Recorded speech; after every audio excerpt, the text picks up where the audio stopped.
What if I told you that the person you are right now isn't really you? I mean, sure, you have a name, a job, and opinions. But your personality? Your gut reactions? The way you snap at your partner or reach for junk food when you're stressed? That's not a choice. That's a ghost in the machine. Science shows that 95% of your daily decisions aren't made by your conscious mind. You are running on a background software program written by your past, and most of the code is buggy.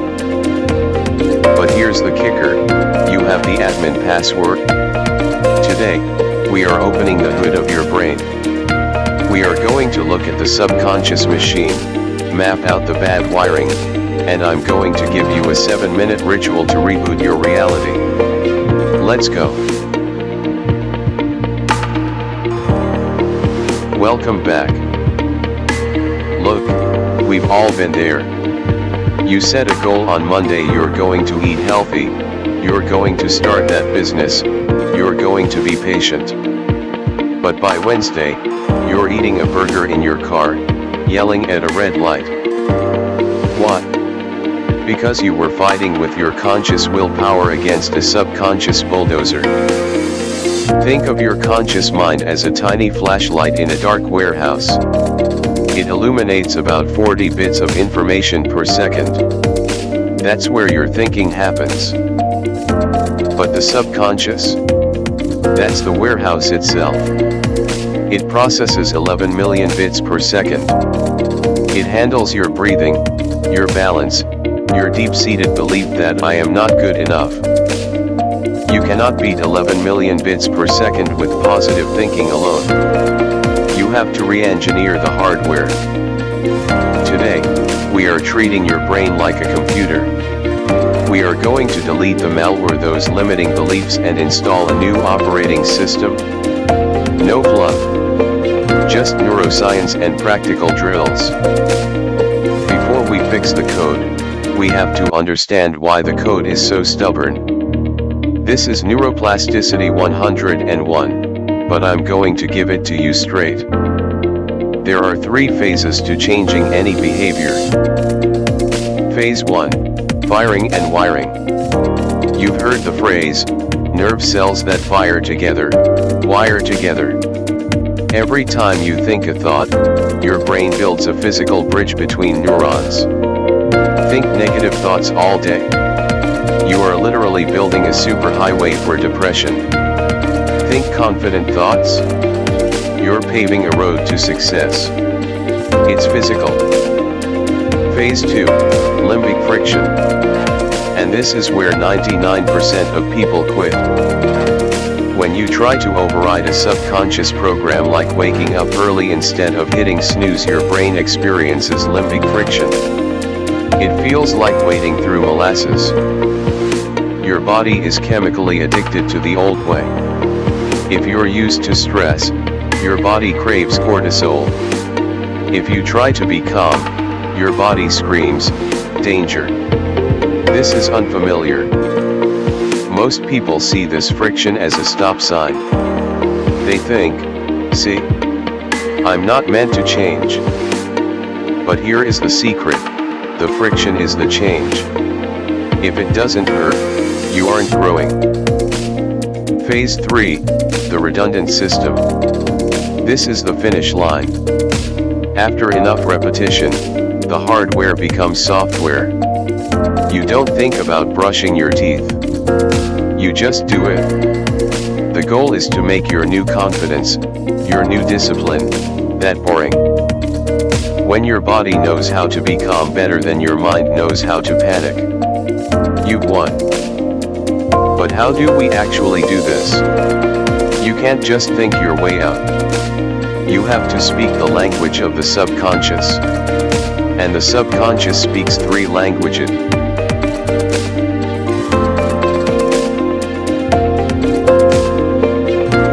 The conscious mind processes logic. The subconscious processes repetition and emotion. If you want to install new software, you need these 3 tools.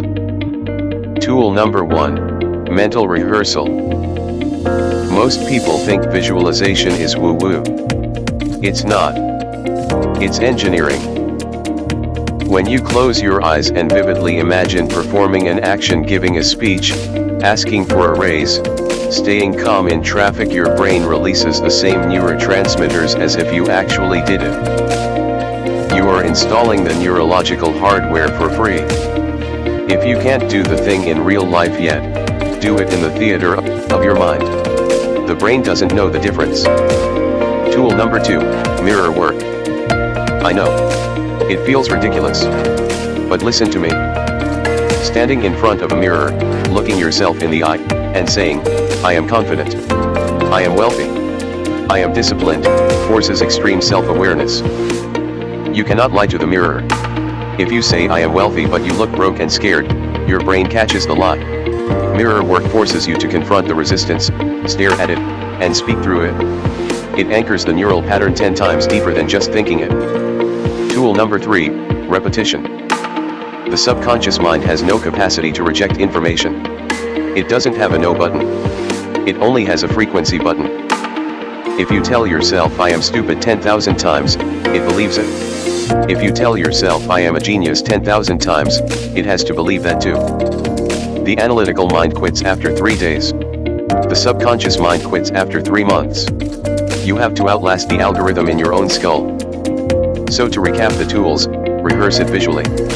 Declare it verbally in the mirror. Repeat it until it's boring. But what happens when the old malware fights back? When the victim mindset takes over? Here is the ugly truth.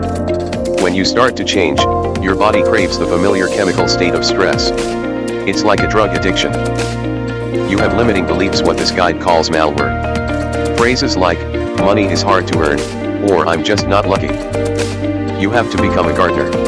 Specifically, a weed puller. Keep a thought journal. Just a notes app. Every time you catch a negative automatic thought, write it down. Don't judge it. Just label it. There is the I'm not good enough weed. There is the I don't have time weed. You cannot kill a weed you refuse to see. Now, let's talk about your identity. When limbic friction hits, when life gets hard, you have 2 archetypes to choose from. The victim sees friction as a stop sign. They say, see? The universe doesn't want me to succeed. Their output is excuses. The fighter sees friction as feedback. They say, interesting. The old program is resisting. Let me push harder. You don't have to feel like a fighter to act like a fighter. The action comes first. The feeling follows. And here is a pro trick from the text, the temporal mismatch protocol. If you catch yourself doing a bad habit, say, doom scrolling for 20 minutes, do not just stop. Immediately follow it with a positive behavior. Do 10 push-ups. Drink a glass of water. Write 1 sentence of your book. This creates a temporal mismatch. You are literally dismantling the old neural sequence and welding a new one in its place. You aren't just stopping the fire. You are planting a tree in the ashes. Okay. We have the theory. We have the tools. Now I'm going to give you the exact sequence to start tomorrow morning. This is the 7-minute morning boot sequence. And you need to do it because of the cortisol spike. When you wake up, your body naturally dumps cortisol into your system to get you moving. For most people, this fuels anxiety. But if you intercept it, you can fuel plasticity. Minute 1 to 3, the neural reset. Do not pick up your phone. Do not check email. Sit up. Breathe. Inhale for 4 seconds. Hold for 7. Exhale for 8. This activates the vagus nerve. It drops stress cortisol by up to 40% instantly. You are clearing the smoke before the fire starts. Minute 4 to 5, the visualization lock-in.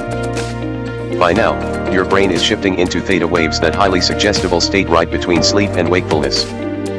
Close your eyes. Visualize your ideal day, not your ideal life in 10 years, but today. See yourself nailing the meeting. See yourself being patient with your kids. Feel the feeling of success in your chest. Carve that pathway. Minute 6 to 7, the intention imprint. Finally, open your eyes. Look at the wall or a mirror if you have one. Speak your primary intention out loud. In the present tense. Do not say, I will be focused. The subconscious doesn't believe the future. Say, I am focused. Say, I am a creator. Say, my attention is my currency. 7 minutes. That's it. It's shorter than the time you spend looking for your keys.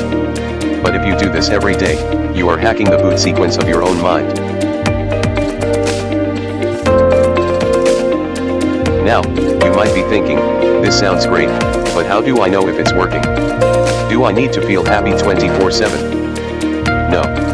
Success is not about never getting angry. Success is measured by the refractory period. The refractory period is how quickly you recover from a negative event. Someone cuts you off in traffic.